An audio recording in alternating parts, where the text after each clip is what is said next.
querido aluno, querida aluna da turma de 5º ano do Colégio ESCA. Bem-vindo, bem-vinda a essa nossa aula de ciências, onde ensinarei para vocês o conteúdo hidrosfera. Mas o que é hidrosfera, tia Paulizânia? Pois é, vamos descobrir a partir de agora. Hidrosfera é uma camada da superfície terrestre composta de água. É formada pelos oceanos, mares, rios, lagos, lagoas, ainda as águas subterrâneas, que são aquelas que ficam debaixo do solo, os lençóis freáticos, e pelas geleiras. Entre todos os planetas do Sistema Solar, a Terra é o único que possui água nos seus 3 estados: sólido, líquido e gasoso. Veremos isso com mais profundidade um pouquinho adiante. Combinado? Vamos começar? Então, pessoal, do nosso querido planeta Terra, é formado pelos continentes e por uma grande quantidade de água. Mas dessa enorme quantidade hídrica, apenas, isso mesmo, 0,63% é água potável, ou seja, aquela própria para o nosso consumo. Depois, 2,07% é água congelada, estão nas geleiras, os grandes blocos de gelo. E, olha só, que absurdo, 97,3% é água salgada, que geralmente está nos mares e oceanos. Veja só, que é muita água, né, gente? Mas dessa muita água, pouca serve para o nosso consumo. Por isso que é tão importante quando a gente fala: preserve, cuide para que a água não venha a nos faltar. Aí você diz assim: mas tem tanta água no mundo, como que a água pode faltar? A água que pode nos faltar é essa aqui, ó, a água potável, ou seja, aquela própria para o nosso uso, para o nosso consumo, que geralmente está nos rios, lagos, lagoas, lençóis freáticos, enfim.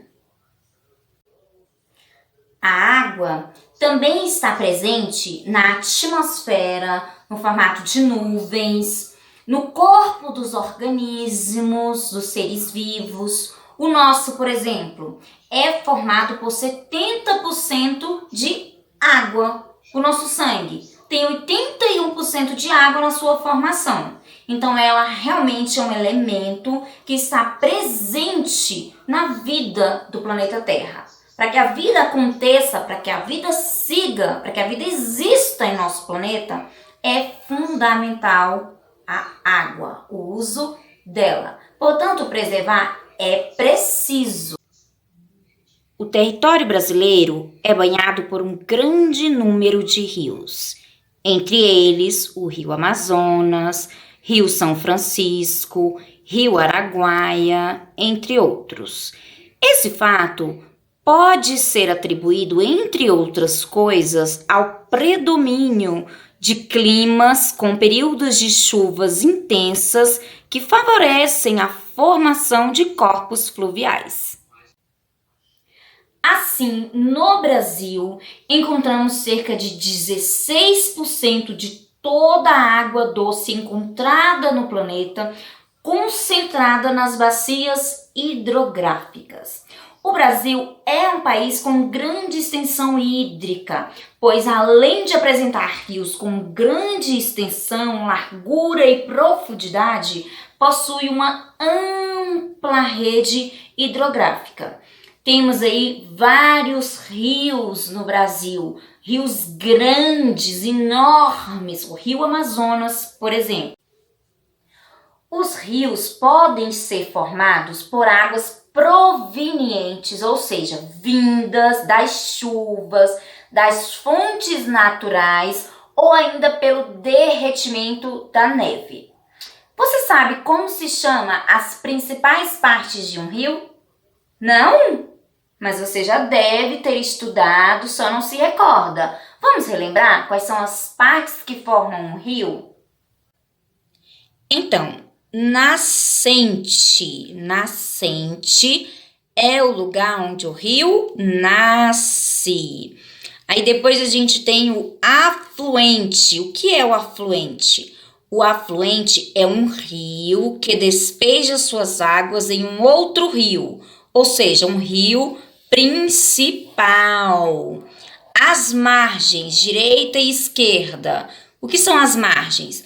As margens são as terras banhadas pelo rio. E leito é por onde o rio corre. E no caso aqui do foz, foz é onde o rio despeja as suas águas. Repetindo, nascente é o lugar onde o rio nasce. Afluente é um rio que despeja as suas águas em um outro rio, ou seja, um rio principal. As margens são as terras que ficam à beira do rio, aquelas terras banhadas por ele. E leito, onde o rio corre, foz, onde o rio deságua as suas águas, ok? Vamos ler juntos agora esse pequeno texto que fala sobre a classificação dos rios. Os rios podem ser classificados como os rios de planície ou rios de planalto, sendo que os rios de planície correm em locais baixos e planos, o que facilita com isso a navegação. Já os rios de planalto correm em elevações irregulares de terras e por isso são facilmente navegáveis. Porém, seu melhor aproveitamento está nas quedas d'água, né? Que são as cachoeiras.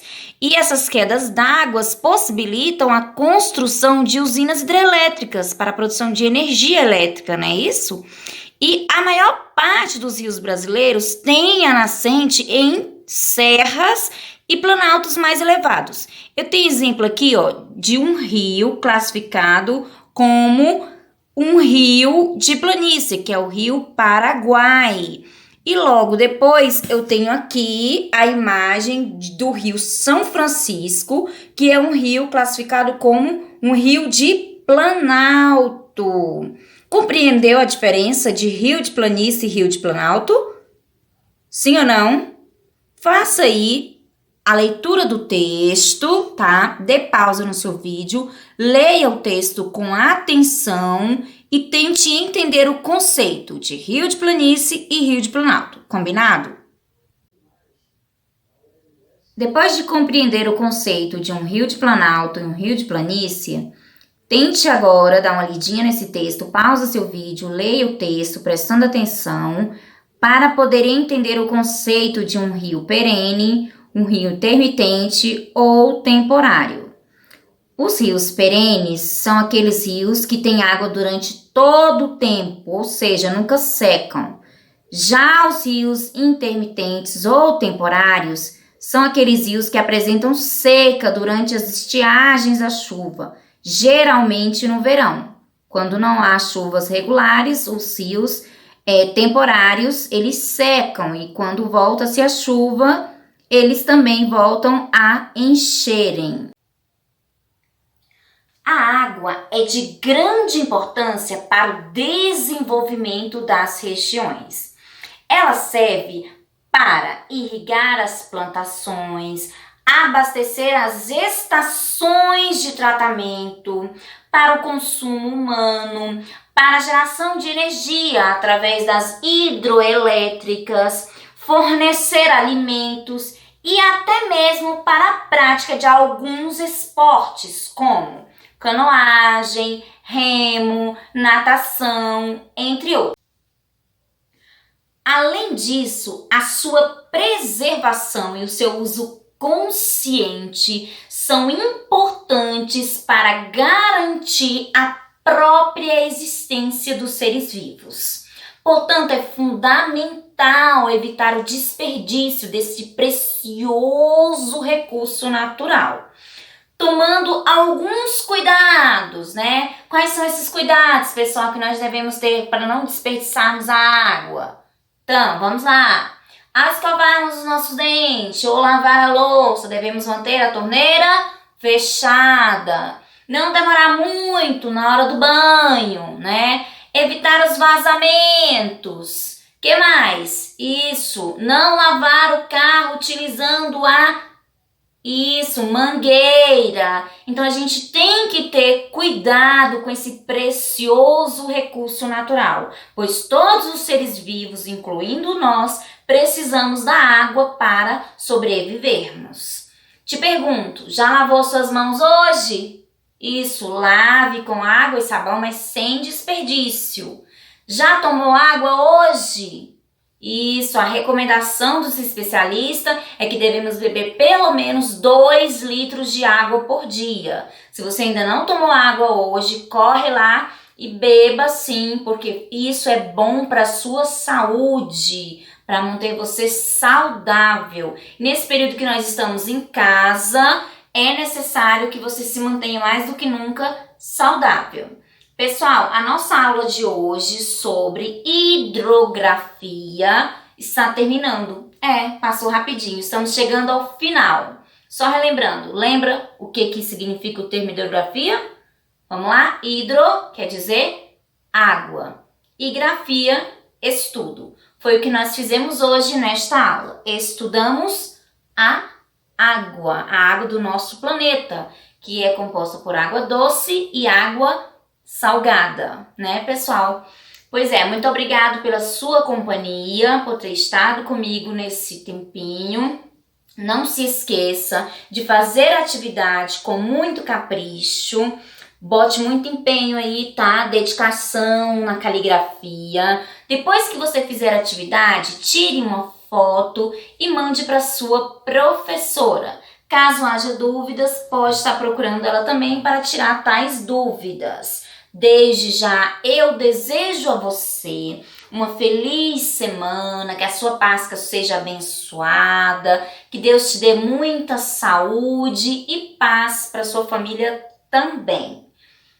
Um beijo no seu coração e até a próxima aula.